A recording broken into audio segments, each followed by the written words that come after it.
மறுபடியும் screen share பண்றேன். Okay, இதை மறுபடியும் சொல்றேன் பாருங்க. பேசிக்கா வந்து பாத்தீங்கன்னா இந்த டயக்ராம் இருக்கு, வெக்டர் டயக்ராம் இதுதான். ஓகேங்களா? கிலோவாட் இந்த டயக்ராம் போடுறீங்க. கிலோவாட், கேவிஆர், கேவிஏ, இது பேசிக்கா புரியுது உங்களுக்கு? இதான் மோட்டர், இதான் வைண்டிங், இது வந்துட்டு ரியாக்டன்ஸ். இதுக்கு ஃபார்முலா பாத்தீங்கன்னா cos by 1 equal to kilowatt divide by K V A. இதான் பேசிக் ஃபார்முலா. ஓகே, அடுத்தது பாருங்க, கேவிஏக்கு இந்த மாதிரி இன்னொரு ஃபார்முலா இருக்கு, kilowatt divide by cos phi. இது புரியுதுங்களா? இது அதுக்கப்புறம் ஈக்குவல் பண்ணி ஸ்கொயர் ரூட் ஆஃப் இன்னொரு ஃபார்முலா இருக்கு, kilowatt square plus K V R square. ஓகேங்களா?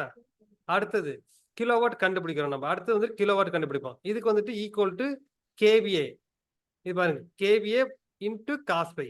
அதுக்கு இன்னொரு ஃபார்முலா இருக்கு, KVA square minus KVAR square. ஓகேங்களா? Square root. எனக்கு இப்போ வந்துட்டு கேவிஆர் வேணும் அப்படின்னா, இது வேணும் அப்படின்னா root square root of KVA square minus kilowatt square. இந்த கான்செப்ட் புரிஞ்சுது உங்களுக்கு? பேசிக் இதான் கான்செப்ட் டயக்ராம். Okay sir. அடுத்தது நம்ம என்ன பண்ணணும், இன்னொன்னு கேட்பாங்க, காஸ் பை 2 பவர் ஃபேக்டர் 1ல இருந்துட்டு பவர் ஃபேக்டர் 2 இம்ப்ரூவ் பண்ணணும் அப்படின்னு கேட்பாங்க. அதுக்கு எவ்வளவு கெப்பாசிட்டி பேங்க் ஆட் பண்ணணும் கேட்பாங்க. அப்ப இந்த டயக்ராம் போட்டீங்க. இப்ப ரெட் கலர் இருக்குது பாத்தீங்கன்னா ஒரிஜினல் கேவிஏ 1, கேவிஆர் 1, அதுக்கப்புறம் பார்த்தா கிலோவாட். இந்த கிலோவாட் வந்து கான்ஸ்டன்ட். ஓகேங்களா? இதை வந்துட்டு நம்ம வந்துட்டு பவர் ஃபேக்டர் 1 வச்சு நீங்க கிலோவாட் கண்டுபிடிச்சிருவீங்க. இந்த கேவி 1 கண்டுபிடிச்சிருவீங்க. அப்ப கேவிஆர் ரெக்யூர்டு கேட்பாங்க. அதுக்குதான் கீழ இருந்து ஆட் பண்ணுவோம் நம்ம. இந்த கீழ இருந்து KVAR required for circuit break, அதாவது கெப்பாசிட்டி பேங்க் அப்படின்னா இந்த ஃபார்முலா போடுறீங்க, equal to kilowatt open bracket tan π1 minus tan π2. இதுக்கு எதுக்குன்னா இந்த கீழ இருந்து மேல ஆட் பண்றதுக்கு.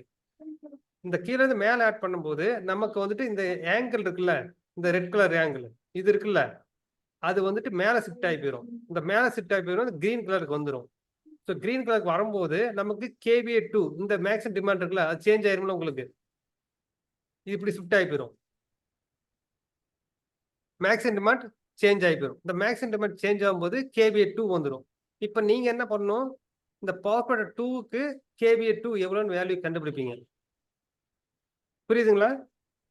இந்த ஃபார்முலா வச்சு கேவிஏ 2 கண்டுபிடிப்பீங்க. புரியுதுங்களா? கேவி 2 கண்டுபிடிச்சிட்டு அதுக்கப்புறம் கேவி ரிடக்ஷன் எவ்வளோன்னு கேட்பாங்க. அப்ப கேவி 1 மைனஸ் கேவி 2 போட்டீங்கன்னா ரிடக்ஷன் கிடைச்சிரும். இந்த பாயிண்ட் ஓகே, க்ளோஸ் ஆயிடுச்சு. இப்ப நமக்கு என்னன்னா கேவிஆர் 1, ஓகேங்களா? கேவிஆர் 1 ரிடக்ஷன் கேட்பாங்க. கேவிஆர் 1 ரிடக்ஷன், கேவிஆர் ரிடக்ஷன் கேட்டாங்கன்னா என்ன பண்ணுவீங்க?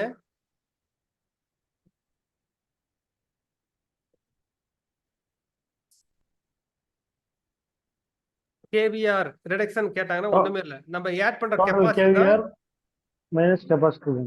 ஆமா, அது வந்துட்டு ஒரிஜினல் கேவிஆர். ஓகேங்களா? இப்போ ஒரிஜினல் கேவிஆர் எப்படி கண்டுபிடிப்பீங்கன்னா கேவிஆர் 1 மைனஸ் இந்த கெபாசிட்டி பேங்க் மைனஸ் பண்ணீங்கன்னா இந்த ஒரிஜினல் கேவிஆர் 2 கிடைச்சிரும் உங்களுக்கு. இந்த பாயிண்ட் புரியுதுங்களா? அதாவது ஒரிஜினல் பாத்தீங்கன்னா கேவிஏ 1, கேவிஆர் 1, காஸ் பை 1. இந்த இம்ப்ரூவ்டு பாத்தீங்கன்னா கேவிஏ 2, கேவிஆர் 2, காஸ் பை 2. அதாவது இது அந்த டயக்ராம். இப்போ கிலோவாட் போட்டாச்சு. கேவிஏ 1 பாத்தீங்கன்னா ஒரிஜினல், கேவிஏ 2 பாத்தீங்கன்னா improved. Same power factor 5 to green colour எல்லாமே இம்ப்ரூவ்டு. இப்போ எனக்கு வந்து பாத்தீங்கன்னா இந்த வேல்யூ கேவிஏ R2 வேணும் அப்படின்னா என்ன பண்ணும், கேவிஆர் 1 மைனஸ் கெப்பாசிட்டி பேங்க் அதை மைனஸ் பண்ணா எனக்கு இது வந்துடும். சில டைம் என்ன பண்ணுவாங்க அப்படின்னா கெப்பாசிட்டர் ரிடக்ஷன் கேட்பாங்க. அதாவது கேவிஆர் ரிடக்ஷன் கேட்பாங்க. கேவிஆர் ரிடக்ஷன் எப்படி கண்டுபிடிப்பீங்க? நான் சொல்ல மாட்டேன். கேவிஆர் ரிடக்ஷன், கேவிஆர் ரிடக்ஷன்னா ஒண்ணுமே இல்லை,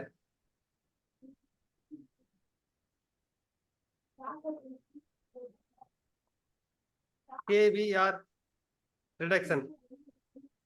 கேவிஆர் ரிடக்ஷன் என்ன பண்ணீங்க? மேக்ஸிமம் டிமாண்ட் ரிடக்ஷன் எப்படி பண்ணீங்க? K V A 1 minus K V A 2. K V A 1 minus K V A 2 தானே? அதேதான். கேவிஆர் ரிடக்ஷன் அப்படின்னா K V R 1 minus K V R 2.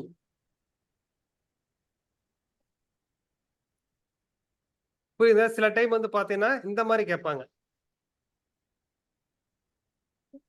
KVR reduction, இதுதான் K V R reduction. Capacity bank add பண்ணல, அதான் அந்த அளவுக்கு கேவிஆர் ரிடக்ஷன் பண்ணியிருக்கோம். மேக்ஸிமம் இது வராது, இருந்தாலும் இது தெரிஞ்சு வச்சிங்க. நீங்க போட வேண்டியது என்னன்னா, கால்குலேஷன் எது கேட்டாலும் ஃபர்ஸ்ட் வந்து பாத்தீங்கன்னா கிலோவாட் கண்டுபிடிச்சிடணும். கிலோவாட் கண்டுபிடிச்சிட்டு அதுக்கப்புறம் என்ன பண்ணணும், இந்த ஃபார்முலா வச்சு கெப்பாசிட்டி பேங்க் கண்டுபிடிச்சிடணும். இந்த கெப்பாசிட்டி பேங்க் கண்டுபிடிச்ச உடனே என்ன பண்ணுவீங்க, KVA2 கண்டுபிடிப்பீங்க. KVA2 கண்டுபிடிச்ச உடனே என்ன பண்ண போறீங்க, இந்த KVR2 கேட்டாங்கன்னா கண்டுபிடிப்பீங்க, இல்லைன்னா தேவையில்லை. அதுக்கப்புறம் என்ன பண்ணுங்க, ரிடக்ஷன் KVA கேட்பாங்க. இந்த ரிடக்ஷன் KVAக்கு இது போட்டீங்கன்னா வேலை முடிஞ்சுச்சு. ஓகேங்களா இது? ஓகே. ஓகே. ஓகேங்களா?